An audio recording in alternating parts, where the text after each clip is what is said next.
Good morning students. Class 8 का history का chapter 5 part number 1 पढ़ने जा रहे हैं। ये लेसन का नाम है when people rebel 1857 and after, यानी जब जनता बगावत करती है 1857 और उसके बाद। पॉलिसीज एंड द पीपल, नीतियाँ और लोग। In the previous chapter you looked at the policies of the east India company and the effect they had on different people. पिछले अध्याय में आपने ईस्ट इंडिया कंपनी की नीतियों और जनता पर उसके प्रभावों के बारे में पढ़ा। King, queen, peasant, landlords, tribals, soldiers were all affected in different way।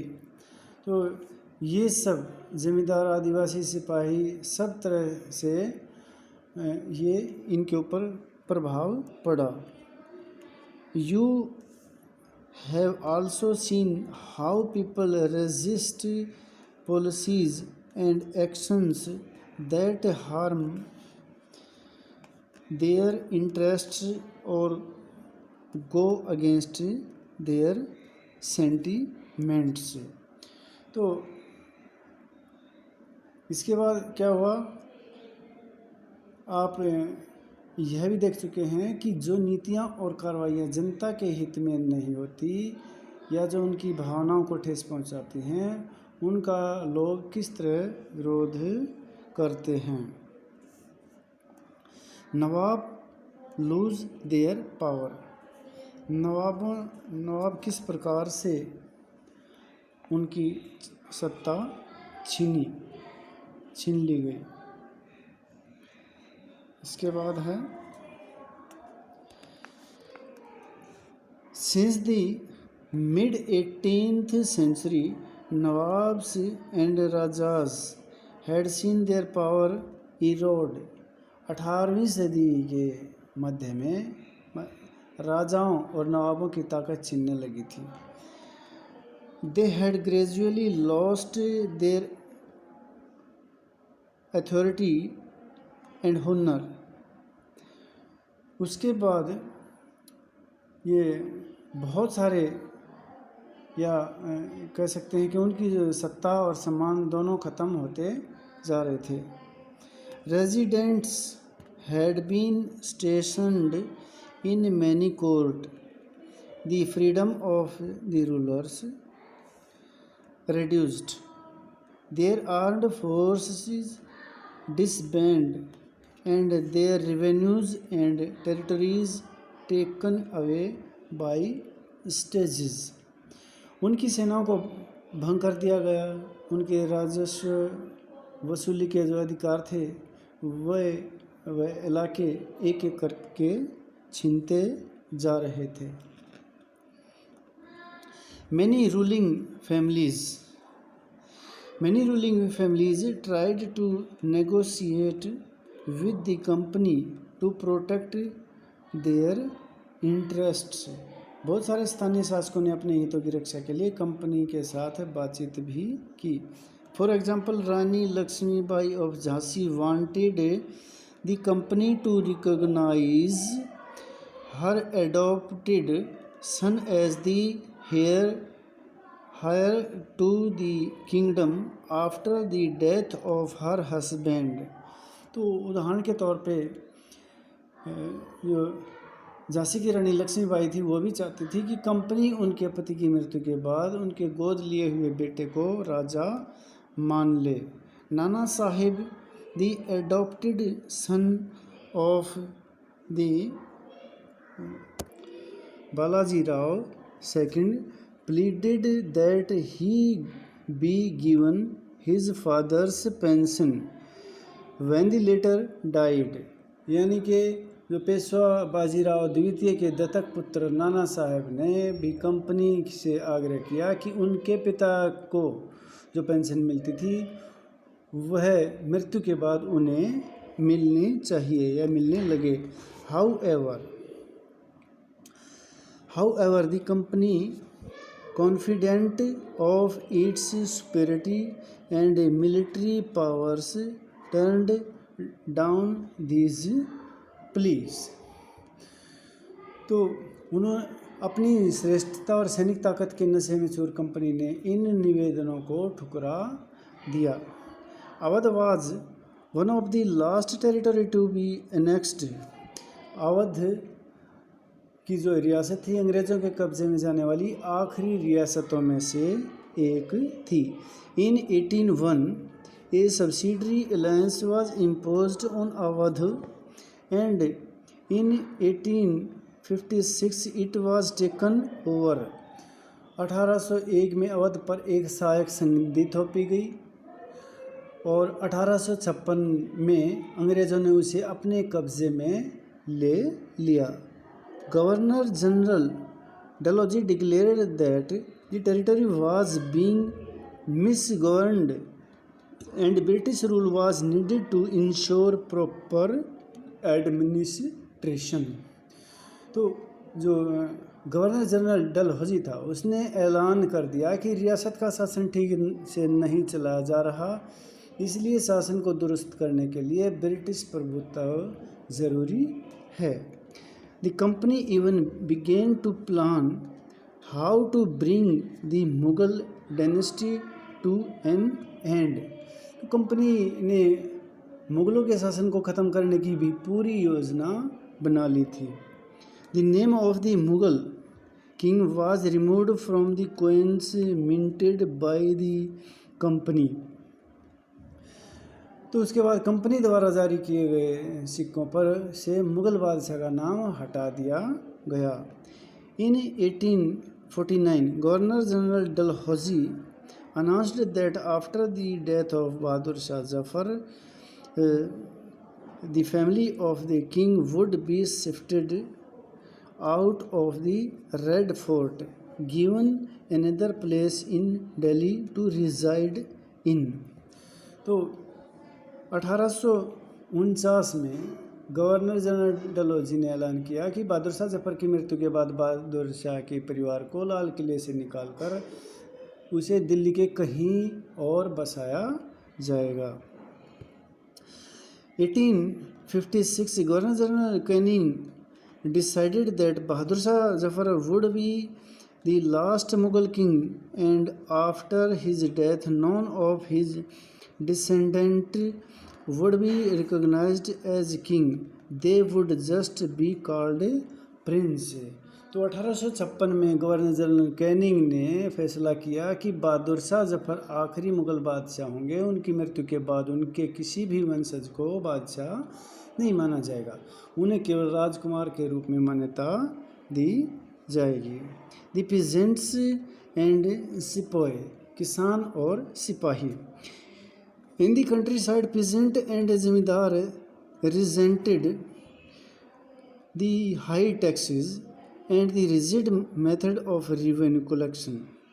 तो गांव के किसान और जमींदार भारी भरकम लगान और कर वसूली के सख्त तौर तरीक़ों से परेशान थे।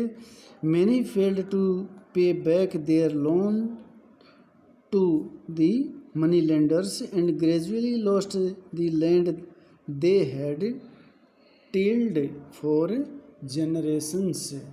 बहुत सारे लोग महाजनों से लिया कर्ज नहीं लौटा पा रहे थे, इसके कारण उनकी पीढ़ियों पुरानी ज़मीनें हाथ से निकलती जा रही थी। The Indian सिपाही in the employ of the company also had reasons for discontent. जो कंपनी के तहत काम करने वाले भारतीय सिपाहियों के असंतोष की अपनी वजह थी, खास वजह थी। They were unhappy about their pay allowances and conditions of service. वे अपने वेतन भत्ते सेवा शर्तों के कारण परेशान थे। Some of the new rule moreover violated their religious sensibilities and beliefs.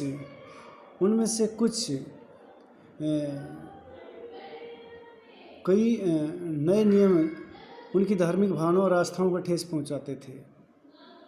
Did you know, क्या आप जानते हैं कि in those days many people in the country believed that if they crossed the sea they would lose their religion and cast.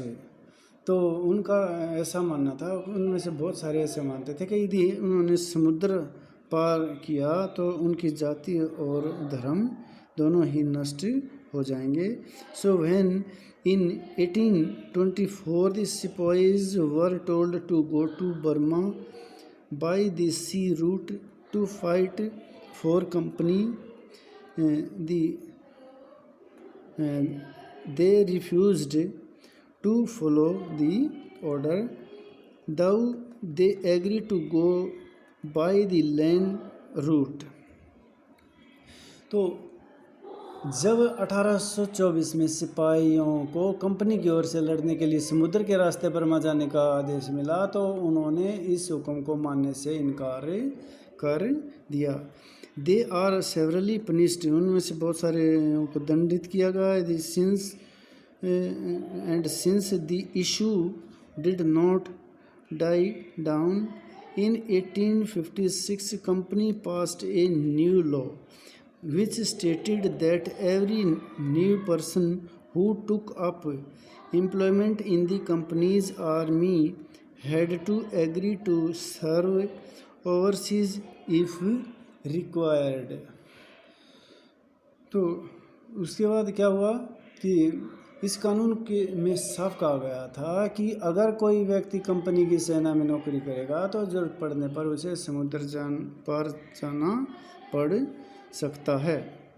सिपाही also reacted to what was happening in the countryside. Many of them were peasants and had families living in the villages. तो सिपाही गांव के हालात से परेशान थे। बहुत सारे सिपाही खुद किसान थे, वे अपने परिवार गांव को में छोड़कर आए थे। So the anger of the peasant quickly spread among the sepoys। लिहाजा किसानों का गुस्सा जल्दी ही सिपाहियों में भी फैल गया। इसके बाद next page, responses to reform, सुधारों की प्रतिक्रिया। The British believed that Indian society had to be reformed। जो अंग्रेज़ों को लगता था कि भारतीय समाज को सुधारना जरूरी है।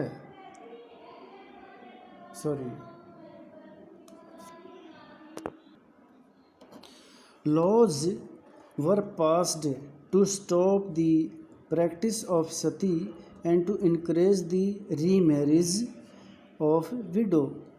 तो जो कानून था स्त्री प्रथा को रोकने का और विधवा विवाह को बढ़ावा देने के लिए पास किया गया। English language education was actively promoted after 1830, the company allowed Christian mission to function freely in its domain and even own land and property। अंग्रेजी भाषा की शिक्षा को जमकर प्रोत्साहन दिया गया। 1830 के बाद कंपनी ने ईसाई मिशनरियों को खुलकर काम करने और यहाँ तक कि ज़मीन व संपत्ति जुटाने की भी छूट दे दी गई। In 1850 a new law was passed to make conversion to Christianity easier. तो 1850 में एक नया कानून बनाया गया जिसमें ईसाई धर्म को अपनाना और आसान हो गया। This law allowed an Indian who had converted to Christianity to inherit the property of his ancestors. तो इस कानून में प्रावधान किया गया था कि अगर कोई भारतीय व्यक्ति ईसाई धर्म अपनाता है तो भी पुरखों की संपत्ति पर उसका अधिकार पहले जैसा ही रहेगा। Many Indians began to feel that the British were destroying their religion, their social customs and their traditional way of life. तो बहुत सारे भारतीयों को यकीन हो गया था कि अंग्रेज उनका धर्म, उनके सामाजिक रीति रिवाज और परंपरागत जीवन शैली को नष्ट कर रहे हैं। There were of course other Indian who wanted to change existing social practice. You will read about these reforms and reform movement in chapter 7. जैसा कि आप इन सुधारों और उनके आंदोलनों के बारे में 7 चैप्टर में पढ़ चुके हैं, तो दूसरी तरफ ऐसे भारतीय भी थे जो मौजूदा सामाजिक व्यवस्था में बदलाव चाहते थे। आज के लिए इतना ही, वीडियो को समाप्त करते हैं। धन्यवाद।